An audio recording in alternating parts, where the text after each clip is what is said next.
Success without fulfillment is the ultimate failure. The ultimate failure. Because if you go at something and you fail and you're an achiever, you don't fail. You go, I learned something, I'll just try something else. Right. I'm going to still get there. But when you succeed and you're not happy, you're technically screwed. So a perfect example of this, I mentioned in the seminar you were there because it hit me about a year and a month ago, we lost what I consider a national treasure, Robin Williams.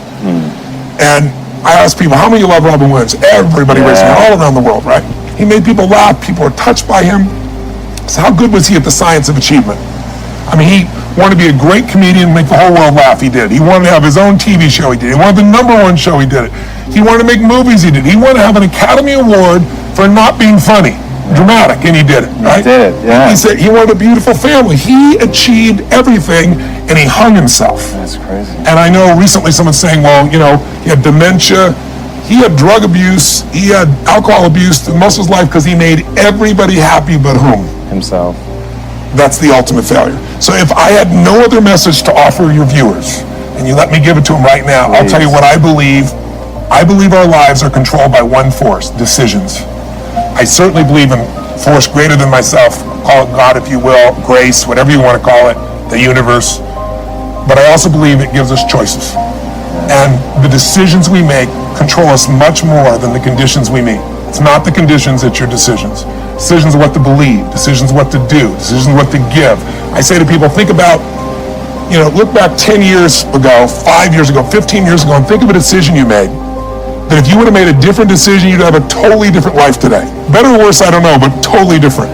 The most important decision you can make above any on the face of the earth is deciding that no matter what happens in your life, no matter what happens, you're going to live in a beautiful state. All of our suffering as human beings, the decision to say, I am not going to suffer, that if suffering arises, pain's one thing, suffering's another. Suffering is when you're like, I'll give you an example. A friend of mine is a very famous Indian industrialist and billionaire guy. And he just recently took a sport in India that's been around 2,000 years that almost every village child plays, and he turned it into a professional sport. No one had ever made a professional sport 2 years ago. He invested, I don't know, I'm making the number up, $20 million in it. In 2 years, the sport is so successful in India that 500 million people watched the finals. That's amazing. 2 months ago. 500 million people, right? So 500 million, that's how it is in India. And people are saying this is going to be as big as, for them cricket is the ultimate thing, right? The biggest cricket. So his team valuation, I'm making the number up, I think it's gone to like $500 million in 2 years from, $25 million. And his team is number 2 in the whole world, right? Wow. He's got these great players. So I'm with him, and he gets a phone call. And he's just got done telling me about this great success and where it is and how proud he is and how everyone goes to the games and people are so thrilled and it's just become this movement in India and he created, he's so proud of it. And he gets this phone call, and the phone call is from his management team telling him that one of his competitors has just offered 4 times as much money as he was offering to his top 3 athletes who are the core of his whole team. And of course they all took that, right? And he was so angry. He was like, I can't even believe this. These guys were working in shops, and I brought them here, and I made them a star on national television, and they had no loyalty to me, and he's suffering. And the way you suffer is you focus on yourself. Suffering comes when we obsess about ourselves, what we're getting or not getting, what we should have done, what others should have done for us. It's the me game. You, my dear friend, and I say this with no blowing smoke, your primary core is a giver, which is why you're prospering. You're not the me. You're like, how do I give more, do more, share more, create more? How do we do a better job for our clients? How do we do a better job for our internal customers who work with us, our partners? Your entire life is that. That's why you're prospering. And you're not feeling suffering. But when you do suffer, and I promise you do, you got me if I'm wrong, it'll because you're worrying about something in the future. How's this going to happen? Will this come together? Suffering can be worry, it can be anger, it can be frustration. It's anything that takes you out of a beautiful state. And here's what people don't get. You can end suffering by stop focusing on yourself and focus on something you want to serve greater than yourself. That if you sow some good stuff out here, if you make it your business how you give your life, to give the best that you have, to give love, to give encouragement, to give help, to give support, if that's what your life is about, Whatever you put out here, ladies and gentlemen, I guarantee you it's going to come back. Now, the reason that most people don't give is because they operate out of a consciousness of scarcity. They don't believe that there's enough to go around. They can't see themselves having the capacity to give. They don't believe that they have anything to offer. They don't see themselves as an opening for the universe to work through. So if you begin to look at this new era that we're in, begin to see yourself as an opening for the universe to move through, to work through, to make a difference in life. See yourself being used by life to improve the quality of life, to expand and to grow. Most people have a very limited view of themselves and a very limited view of the universe, do not see their relationship to the universe, and cannot see how energy and things can flow through them. I love Gibran and the prophet. Then said a rich man, speak to us of giving, and he answered, you give but little when you give of your possessions, but it's when you give of yourself that you truly give. Gibran goes on to say, there are those who give little of the much which they have, and they give it for recognition, and their hidden desire makes their gifts unwholesome. And we know people who give only to be recognized. I love that old saying, judge a man not by what he does, but by that he doesn't have to do. And to judge the true quality of a man is what do you do when nobody's looking. Gibran goes on to say something else important. He says, and there are those who have little and give it all. These are the believers in life and the bounty of life.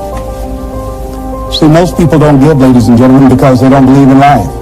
Most people don't give because they don't understand the abundance in life. And so they go through life holding back on life, not understanding this also, that what you hold back from life, life holds back from you. So most of us go through life, ladies and gentlemen, not giving, and we're cheating ourselves, and you're also cheating life. See, I believe that all of us have some work to do. I strongly believe that each one of us showed up to do something, that each one of us showed up to contribute something to life, and that if we don't do it, it will not be done.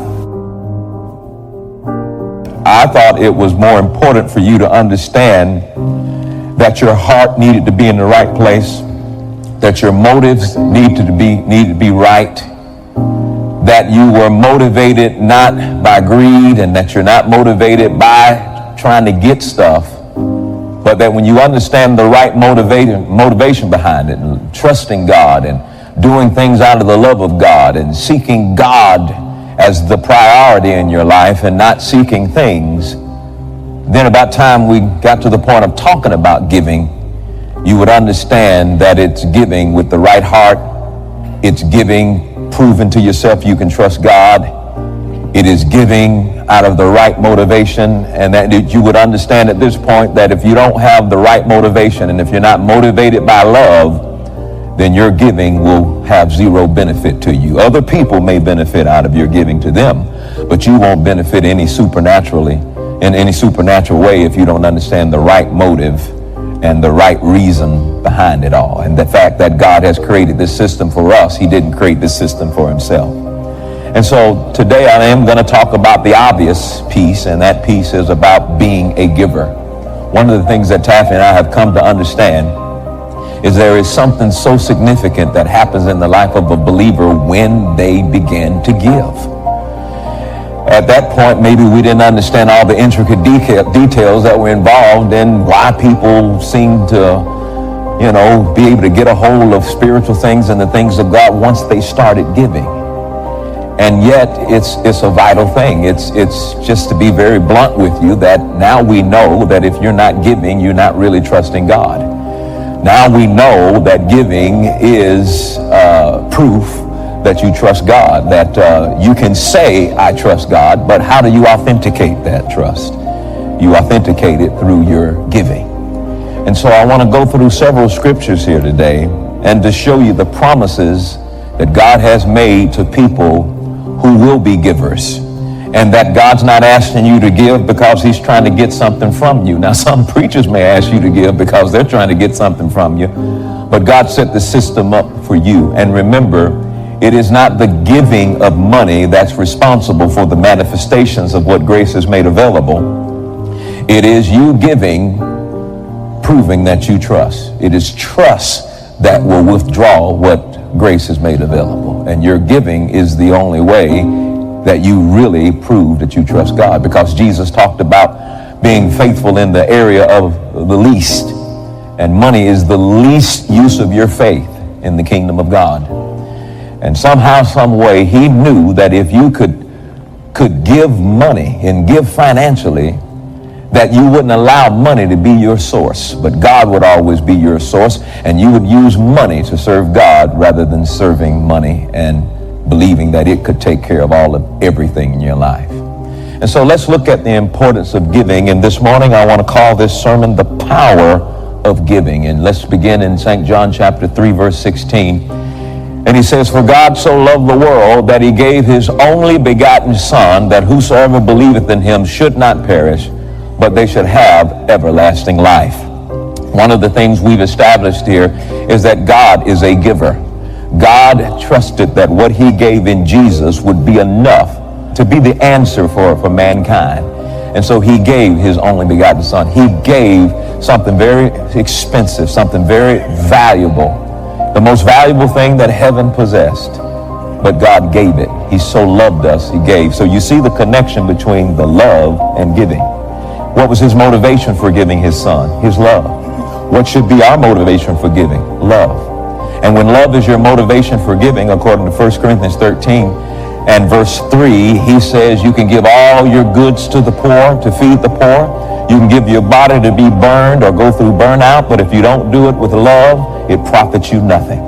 So everything we do, whether it's giving, whether it's serving the poor, whether it's ministering in whatever area of ministry, if it's not motivated by love, the benefit to you will always be zero.